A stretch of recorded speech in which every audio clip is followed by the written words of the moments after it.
Nous sommes avec Frédéric Legrand, qui est un jeune réalisateur de notre région. On l'avait déjà interviewé il y a quelques mois de cela en début de saison. On termine un peu la saison, cette première partie de saison avec lui. Il a sorti un film intitulé Edgar et la 12 demoiselles. C'est un film qui est notamment narré par François Pirette. Alors la 12 demoiselles, c'est pas avec un C, c'est avec un Z. Le chiffre 12. Alors, ce titre, le pitch. Bonjour.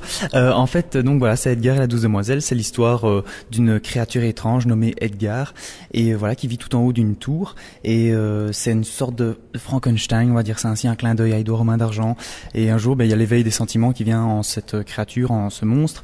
Et il va découvrir la 12 demoiselles qui va être son amour platonique. Et ensemble, ces deux créatures-là vont parcourir le monde et à la découverte du monde des humains. C'est un court-métrage, tu avais déjà fait des longs-métrages, mais là c'est un court. Pourquoi avoir choisi le format court ? Alors ici concrètement, j'ai vraiment voulu tourner dans plein de décors de la région et j'ai voulu le tourner dans une qualité numérique supérieure et voilà, quand c'est sans production en fait, tout le monde a participé bénévolement au film et donc c'est pas facile quand on a un projet ambitieux en termes d'image, enfin visuellement. Voilà, il a fallu rétrécir l'histoire et être plus riche. Nous sommes avec Frédéric Legrand, qui est un jeune réalisateur de notre région. Il fait beaucoup parler de lui. C'est un monsieur qui fait des miracles, il fait des longs métrages avec des bouts de ficelle. Alors il vient de sortir un court métrage qui est, je dirais, un petit peu plus professionnel que ce qui a été fait avant. Il s'agit de Edgar et la 12 demoiselles, scénarisé notamment par François Pirette. Alors, au moment où je te rencontre, nous sommes à l'église de Marchienne. Vous savez que sur le rame de la musique, on parle de patrimoine religieux régulièrement. Et c'est avec pourquoi l'église de Marchienne, qui est superbe.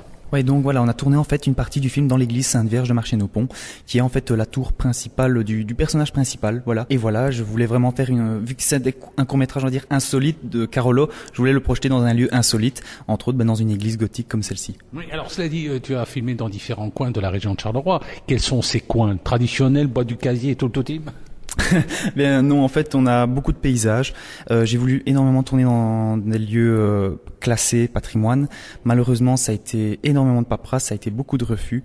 Et au final, on a pu tourner, entre autres, ici dans l'église Sainte-Vierge de Marchienne-au-Pont, et notamment dans l'ancien consulat d'Italie de Charleroi. Et puis le reste, c'est des terris, voilà. Mais on a dû enlever, en fait, dans les effets spéciaux, tout objet moderne, toute technologie, pour être vraiment dans une époque intemporelle pour le film qui est fantastico-romantique. Nous sommes avec Frédéric Legrand, réalisateur du film court-métrage Edgar et la 12 demoiselles. Il a essayé de tourner ce film dans différents endroits de Charleroi. Il a réussi à tourner notamment à l'ancien consulat d'Italie, ici à l'église de Marchienne Centre. Alors les autres endroits dans lesquels tu aurais bien voulu tourner, mais dont on t'a refusé l'accès, c'est quoi par exemple ? Ah bien, c'est une maison qui me tenait vraiment à cœur. Étant gosselien, je voulais vraiment tourner dans la maison Gaspard Thibault de Gossely avec une fameuse porte qui était datant de, je ne sais plus vous dire. Il y a longtemps, oui. Il y a très longtemps, d'un ancien directeur des charbonnages qui, paraît-il, n'existerait que 2 portes comme celle-ci dans le monde, qui s'ouvrent comme un iris d'un appareil photo, tout en bois et avec des moulures. C'est magnifique. Et voilà, et toujours actuellement, c'est le refus pour cette maison. C'est vraiment dommage parce que le film met en valeur à l'honneur le patrimoine Carolo. Nous sommes avec Frédéric Legrand qui a réalisé un court-métrage Edgar, la 12 demoiselles. C'est un film qui fait penser un peu à l'univers de Tim Burton.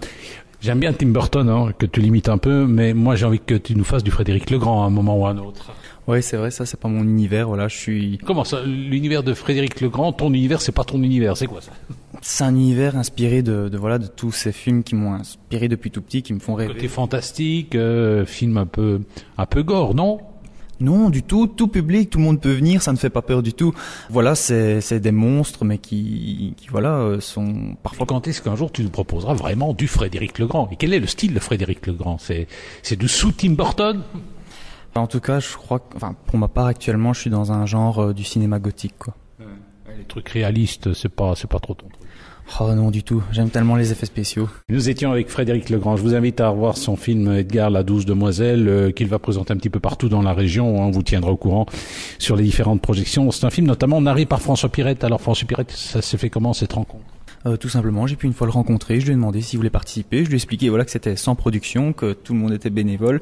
Il a accepté, il me l'a promis, il a tenu sa promesse et voilà, on a pu collaborer, ça s'est fait. C'est combien de comédiens, au niveau technique, c'est combien de personnes qui au total ont participé au projet?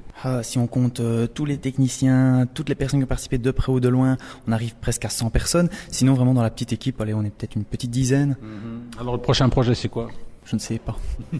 Allez, mais écoutez, c'est un film à découvrir. Il sera présenté un petit peu partout dans la région. On vous tiendra au courant, bien sûr, via nos différents canaux.